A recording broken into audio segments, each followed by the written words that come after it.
Good morning, मेरा नाम है Chelsha and welcome back to our channel simply studies with Chelsha. तो देखो, आज की हमारी क्लास ऑपरेटिंग सिस्टम के रिगार्डिंग लास्ट क्लास रहेगी। लास्ट क्लास क्यों कह रही हूँ, क्योंकि जो अभी हमने बीपीएससी के लिए अपना बैच स्टार्ट किया हुआ है उसमें बीपीएससी के पॉइंट ऑफ व्यू से ऑपरेटिंग सिस्टम के जितने इंपॉर्टेंट टॉपिक्स है वो हमने अभी तक डिस्कस कर लिए। एंड आज की क्लास में हम देखेंगे फैट 32 और एनटीएफएस के बीच का डिफरेंस, उसके बाद सिक्योरिटी एंड प्रोटेक्शन के बीच का डिफरेंस क्या होता है, एंड देन एक छोटा सा टॉपिक है कर्नल, वो हम यहाँ पे देखेंगे। कर्नल क्या होता है, टाइप्स ऑफ कर्नल के बारे में हम यहाँ पे बात करेंगे। वैसे तो मैंने ऑपरेटिंग सिस्टम का जब आपको ओरली इंट्रोडक्शन दिया था तो वहां पे भी मैंने आपको कर्नल के बारे में बताया था, लेकिन अभी फिलहाल हम क्या करेंगे, कर्नल का मैं आपके सामने कंटेंट लेके आई हूँ जिससे कि आपको थोड़ा और माइंड में रहे कि भाई कर्नल के बारे में क्या क्या इंपॉर्टेंट बातें हैं। ठीक है, देन मंडे को हम ऑपरेटिंग सिस्टम की क्या करेंगे, एक प्रैक्टिस सेट करेंगे एंड आपका ऑपरेटिंग सिस्टम क्या हो जाएगा, फिर यहाँ पे कंप्लीट हो जाएगा। एंड इसके बाद आपके जितने भी बीपीएससी पॉइंट ऑफ व्यू से जितने भी इंपॉर्टेंट टॉपिक है वो सारे हमने कवर कर लिए हैं, जितने भी आपके एग्जाम में आते हैं वो सारे हम यहाँ पे कवर कर चुके हैं। प्रैक्टिस सेट ऑलरेडी अवेलेबल है, आप अपनी प्रैक्टिस वहां से कर सकते हैं। ठीक है, तो अब यहाँ पे देखिए कि भाई फैट 32 और एनटीएफएस के बीच का हम यहाँ पे डिफरेंस देखेंगे। लास्ट क्लास में हमने फाइल मैनेजमेंट और डायरेक्टरी मैनेजमेंट देखा था, तो वहां पे भी मैंने आपको बताया था फाइल सिस्टम क्या होता है, टाइप्स ऑफ फाइल सिस्टम की हमने वहां पे बात करी थी। लेकिन क्योंकि ये दोनों फाइल सिस्टम ज्यादा इंपॉर्टेंट है तो इसके बारे में हम अलग से यहाँ पे बात कर रहे हैं। अब फाइल सिस्टम क्या होता है तो ये मैंने आपको बता दिया, एंड आपको भी पता है कि फाइल सिस्टम का मतलब क्या हुआ कि भाई जो आपका डेटा आप स्टोर कर रहे हो, जो आपकी फाइल है उसको मैनेज करना, उसके डेटा को और अच्छे से स्पेसिफाई करना, उस फाइल के एट्रीब्यूट्स को डिफाइन करवाना, ये सारे काम किसके हैं भाई, आपके फाइल सिस्टम के यहाँ पे इसके काम होते हैं। एट्रीब्यूट्स का मतलब यहाँ पे क्या हो गया, जैसे फाइल का नेम क्या है, उसको क्या क्या परमिशन मिली है, और उसके जो भी अदर एट्रीब्यूट्स जो हमने लास्ट क्लास में डिस्कस किए थे वो सारे एट्रीब्यूट्स यहाँ पे कौन स्पेसिफाई करता है, आपका फाइल सिस्टम स्पेसिफाई करता है। विंडो यहाँ पे कितने फाइल सिस्टम को सपोर्ट करता है, 3 फाइल सिस्टम को सपोर्ट करता है। लास्ट क्लास में हमने देखा भी था कि यूनिक्स, लिनक्स, इन सब के लिए कौन से फाइल सिस्टम होते हैं। अब यहाँ पे देखिए ये 3 फाइल सिस्टम कौन कौन से है। फर्स्ट है आपका फैट 32, सेकंड है आपका एक्स फैट, थर्ड है आपका एनटीएफएस। फुल फॉर्म इंपॉर्टेंट रहेगी इन तीनों की। फैट का मतलब क्या होता है, फाइल एलोकेशन टेबल। यहाँ पे अब देखिए फाइल एलोकेशन टेबल क्या होती है, तो फाइल एलोकेशन टेबल एक टेबल होती है स्टोर्ड ऑन हार्ड डिस्क और floppy disk that indicates the status and location of all data cluster that are on the disk. File allocation table को आप एक डेटा स्ट्रक्चर भी कह सकते हो। ठीक है, ये क्या है, एक टेबल है जो आपकी हार्ड डिस्क या फ्लॉपी डिस्क में क्या होती है, स्टोर होती है। एंड ये क्या करती है, आपके डेटा का स्टेटस, उसकी लोकेशन को क्या करती है, इंडिकेट करती है। आप ये भी कह सकते हो कि भाई फाइल एलोकेशन टेबल एक टेबल ऑफ कंटेंट की तरह वर्क कर रही है। एंड ये इंपॉर्टेंट लाइन है, क्या है कि अगर आपकी फाइल एलोकेशन डैमेज हो जाती है या फिर लॉस्ट हो जाती है तो जो आपकी डिस्क रहेगी वो क्या रहेगी, अनरीडेबल रहेगी। ठीक है, अब यहाँ पे देखिए कि जो फाइल सिस्टम में क्या क्या चेंजेस आए, क्या क्या अपडेशन होते गए। तो जो सबसे पहले ओरिजिनल फाइल एलोकेशन टेबल आया था, ओरिजिनल फैट था, वो क्या था आपका 8 बिट का था। फिर सेकंड आपका फैट 12 आया। ये 12 यहाँ पे क्या इंडिकेट कर रहा है कि 12 बिट यहाँ पे एंट्री है। ठीक है, फैट 16 का मतलब क्या हुआ कि 16 bit sector entries. FAT 16 B, इसका मतलब क्या हुआ, देखो बी लगा हुआ है तो बी का मतलब यहाँ पे क्या है कि 32 बिट सेक्टर एंट्रीज, लेकिन ये क्या है आपकी फैट 16, ये initial 16 bit file allocation table है, और फैट 16 बी ये आपका final 16 bit file allocation table कहा जाता है। फिर आया आपका फैट 32, इसका मतलब क्या हुआ, फाइल एलोकेशन टेबल 32 मतलब 32 बिट एंट्रीज हो गई। X fat extensible file allocation table, और एनटीएफएस काफी बार फुल फॉर्म पूछी गई है, new technology file system. Fat और एनटीएफएस की फुल फॉर्म कई बार पूछी जाती है। ठीक है, अब आप कहोगे कि मैम ये सेक्टर की यहाँ पे क्या बात हो रही है, तो देखो जो आपकी जनरली हम यहाँ पे जो अगर फैट 12 की बात करें तो ये आपका फ्लॉपी डिस्क के ऊपर काम करता है। तो जो आपका फ्लॉपी डिस्क होता है उसमें जो आपके स्टोरेज स्पेस होते हैं वो किस में डिवाइड होते हैं, सेक्टर्स में डिवाइड होते हैं।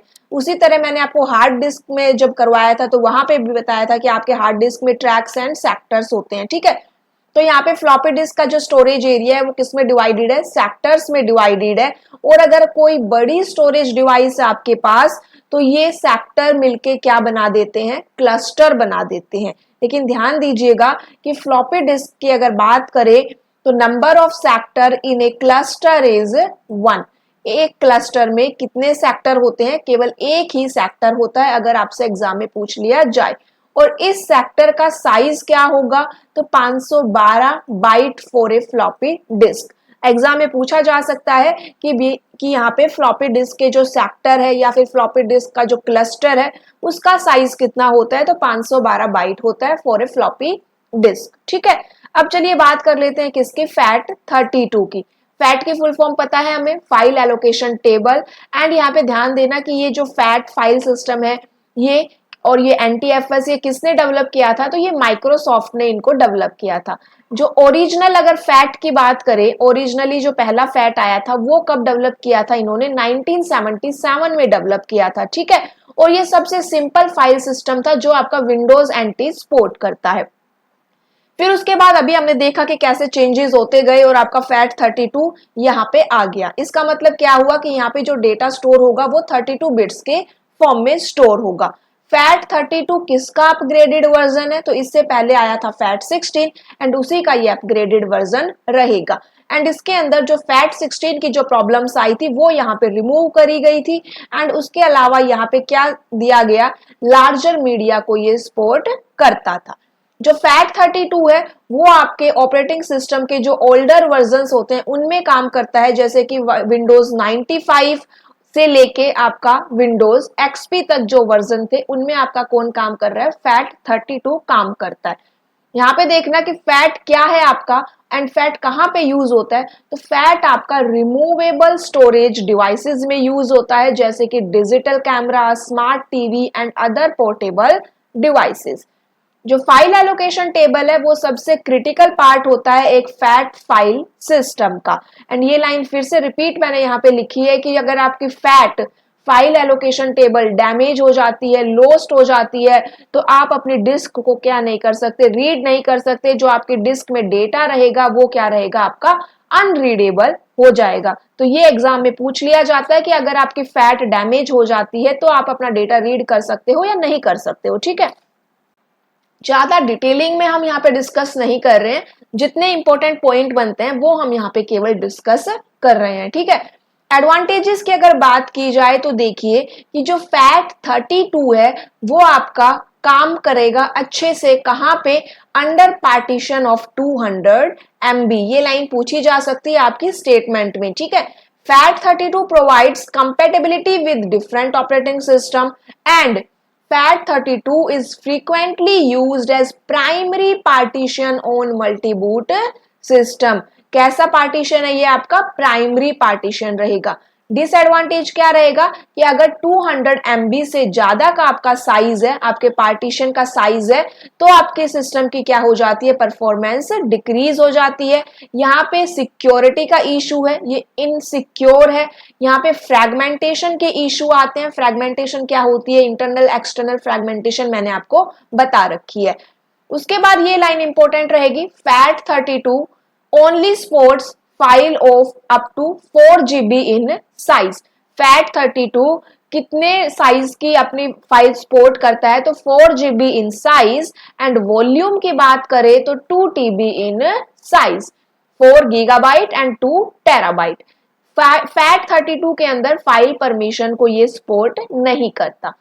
अब चलिए बात करेंगे NTFS की, new technology file system. Microsoft ने इसे क्रिएट किया था 1993 में एंड ये आपका सबसे ज्यादा यूज होने वाला फाइल सिस्टम रहा विंडोज के अंदर। ठीक है, आपका NTFS जो फाइल सिस्टम है वो यूज होता है ऑपरेटिंग सिस्टम के न्यू वर्जन्स में, जैसे कि आपका विंडोज NT है, विंडोज 2000 है और उसके बाद के जितने भी वर्जन्स आए उसके अंदर। एंड जो आपका NTFS है वो क्या है, एज ए रिप्लेसमेंट है for the fat file system. And इसको रिप्लेस क्यों किया गया, परफॉर्मेंस को इंक्रीज करने के लिए, रिलायबिलिटी को इंक्रीज करने के लिए, डिस्क स्पेस को इंक्रीज करने के लिए।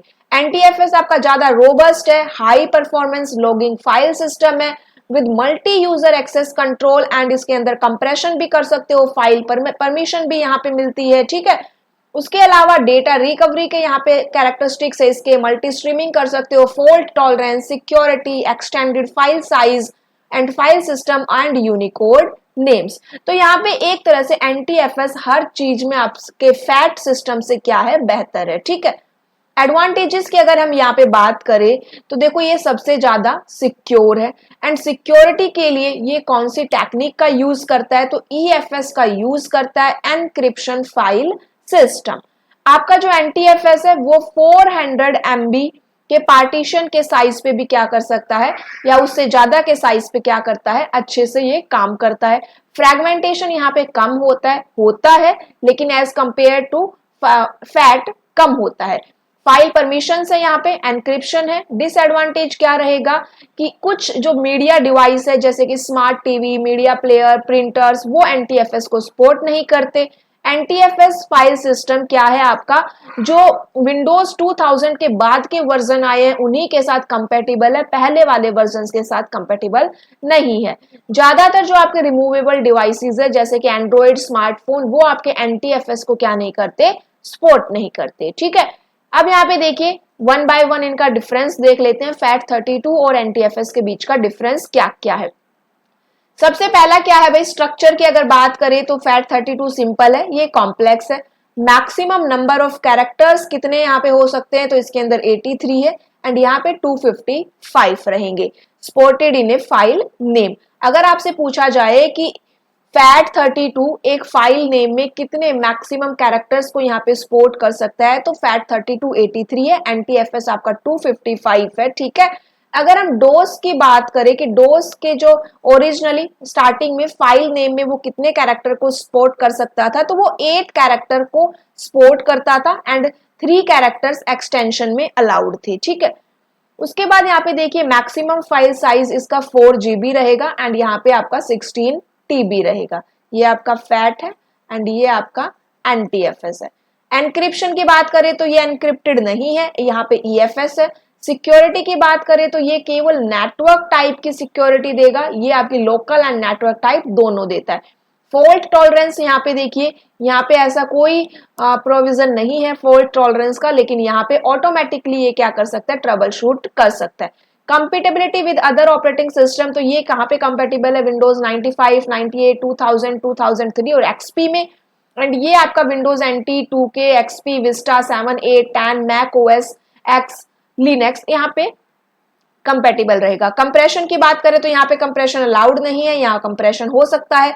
एक्सेसिंग स्पीड इसकी लो है, इसकी हायर है।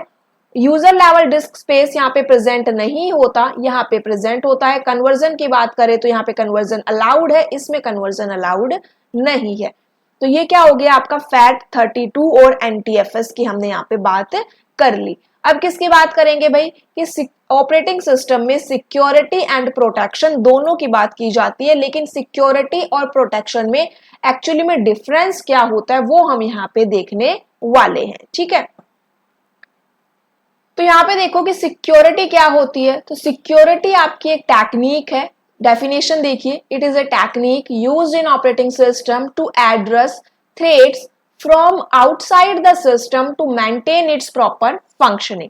आप एक बार रीड भी करोगे ना तो इजिली आपको समझ में आ जाएगा। प्रोटेक्शन क्या है, it is a technique used in operating system to control hazards and maintain the system proper functioning. देखो सिक्योरिटी आपकी मेनली यूज होती है जो थ्रेट्स आउटसाइड से आते हैं उनके लिए, एंड प्रोटेक्शन की जाती है आपके सिस्टम के अंदर, ठीक है। It mainly focus on external threats and it mainly focus on internal threats. It specifies whether or not a specific user is allowed to access the system. Security क्या specify करेगी कि एक particular user system को access करने के लिए उसके पास permission है या नहीं।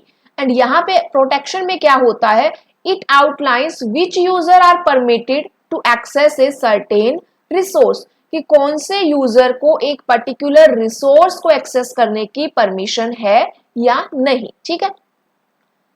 फंक्शनैलिटी की बात करें तो it offers a technique for protecting system and user resource from unauthorized access. It offers a technique for controlling access to process, program and user resource. Mechanism क्या रहेगा? Security techniques include adding, deleting users, determining whether or not a certain user is authorized, employing anti-malware software, etc. ठीक है, ध्यान से समझना, क्योंकि अगर कोई एक पर्टिकुलर डेफिनेशन या एक पॉइंट आपसे एग्जाम में पूछ लिया गया और ऑप्शन में पूछा जाएगा कि भाई ये सिक्योरिटी है, प्रोटेक्शन है, दोनों है या कोई भी नहीं है, ठीक है, तो इस टाइप से पूछ सकता है. It includes techniques like modifying a resource protection information and determining whether a user may access it. Queries की यहाँ पे बात करें तो it is a wide phrase that handles more complicated queries and ये less complex queries. कहने का मतलब ये है कि सिक्योरिटी आपको हैंडल करती है आउटसाइड की चीजों को, ठीक है, एंड जो आपकी प्रोटेक्शन है वो क्या होती है, आपके सिस्टम के अंदर ही चीजों को हैंडल करती है, ठीक है. तो इतना हमें समझ में आ गया. अब आपका एक लास्ट टॉपिक रहता है, वो है क्या, आपका कर्नल. देखो कर्नल क्या होता है, हमें पता है ऑपरेटिंग सिस्टम क्या होता है भाई, is an interface between user and hardware. अब जब मैंने आपको ऑपरेटिंग सिस्टम के ऑर्गेनाइजेशन के बारे में बताया था तो वहां पे कर्नल भी आया था. कर्नल आपका सबसे मेन पार्ट होता है ऑपरेटिंग सिस्टम का. जब हम कहते हैं कि ऑपरेटिंग सिस्टम आपके कंप्यूटर के सारे फंक्शंस को कंट्रोल करता है, सारे फंक्शंस परफॉर्म करता है, resource management, memory management, file management, process management, जब ये सारे चीजें वो करता है तो एक्चुअली में वो कर कौन रहा है, आपका कर्नल करता है. कर्नल क्या है, आपका एक कंप्यूटर प्रोग्राम है. पहली तो बात की भाई कर्नल क्या है, आपका एक कंप्यूटर प्रोग्राम है. दैट इज ए कोर और heart of an operating system. Kernel आपका सेंट्रल पार्ट होता है, ठीक है, इतना भी हमें पता होना चाहिए कि कर्नल आपके ऑपरेटिंग सिस्टम का क्या होता है, सेंट्रल पार्ट होता है. यहाँ पे कुछ मेन पॉइंट्स मैंने यहाँ पे मेंशन किए हैं, एक बार यहाँ पे देखो. यहाँ पे भी आप देख सकते हो कि ये एप्लीकेशन है, ठीक है, यहाँ पे सीपीयू, मेमोरी, डिवाइस, इन दोनों के बीच में कौन आ रहा है भाई, कर्नल आ रहा है. Kernel is the core part of an operating system. It has full control over everything in the system. Each operation of hardware and software is managed and administrated by the kernel. जैसे अभी मैंने आपको बताया device management, memory management, ये सारे काम कौन perform कर रहा है, एक्चुअली में सारे ऑपरेशंस हार्डवेयर सॉफ्टवेयर के कौन मैनेज कर रहा है, कौन एडमिनिस्ट्रेट कर रहा है, कर्नल कर रहा है, ठीक है. It acts as a bridge between application and data processing done at the hardware level. अगर आपने देखा हो तो मैंने कल एक क्वेश्चन आपसे पूछा था कर्नल के रिगार्डिंग, जहां पे 4 ऑप्शंस मेंशन थे, आपको फॉल्स वहां पे सिलेक्ट करना था, ठीक है. तो अगर आपको कर्नल के मेन पॉइंट्स पता है तो आप इजीली उस क्वेश्चन को सॉल्व कर सकते हो. काफी स्टूडेंट्स ने उस क्वेश्चन का करेक्ट आंसर भी मेंशन किया है वहां पे, तो एक बार देख लीजिएगा उस क्वेश्चन को अगर आपने सॉल्व नहीं किया है तो. It acts as a bridge, क्या एक्ट कर रहा है, ये आपका एप्लीकेशन और डेटा प्रोसेसिंग के बीच में एक ब्रिज का काम कर रहा है. सेंट्रल कंपोनेंट होता है ऑपरेटिंग सिस्टम का, एंड ये पॉइंट इंपॉर्टेंट है, it is the part of the operating system that always resides in computer memory. देखो जब तक आप कंप्यूटर पे काम करते रहोगे तब तक आपका कर्नल कहां पे स्टोर रहेगा, कंप्यूटर मेमोरी में स्टोर रहेगा. एंड सॉफ्टवेयर और हार्डवेयर कंपोनेंट के बीच में क्या करवाएगा, वो कम्युनिकेशन करवाता है, ठीक है. नेक्स्ट यहाँ पे होता है कि जब हम बूटिंग करते हैं, जब आप कंप्यूटर को स्टार्ट करते हो, मैंने आपको warm booting and hard booting करवाई हुई है, तो जब आप बूटिंग करते हो तो जो सबसे पहला प्रोग्राम होता है जो कंप्यूटर में लोड होता है वो कौन सा होता है भाई, आपका कर्नल होता है, ठीक है. It is a computer program that first loaded on startup this system after the boot loader. And जब ये लोड हो जाता है तो ये बाकी जो आपका स्टार्ट करने के जितने भी आपके प्रोसेस है उस प्रोसेस को कंटिन्यू करता है. It manage the remaining startups. It also manage memory, peripheral and input-output request from software. It translate all input-output request into data processing instruction for the CPU. ठीक है? It manage other tasks such as memory management, task management, disk management. A kernel is kept and usually loaded into separate memory space. Kernel हमेशा कहाँ पे होता है, एक separate memory space में होता है जिसे क्या कहा जाता है, प्रोटेक्टेड कर्नल स्पेस कहा जाता है. It is protected from being accessed by application program. ये किससे प्रोटेक्ट है भाई? ये एप्लीकेशन प्रोग्राम से प्रोटेक्ट है। जब यूजर को यूज करना है तो डायरेक्टली कर्नल को यूज नहीं करता है, कर्नल अलग अपना क्या कर रहा है, काम कर रहा है, सिस्टम उसको यूज कर रहा है, ठीक है। लेकिन यूजर क्या करेगा, सिस्टम कॉल की हेल्प से क्या करता है भाई, रिक्वेस्ट करता है। और less important part of operating system.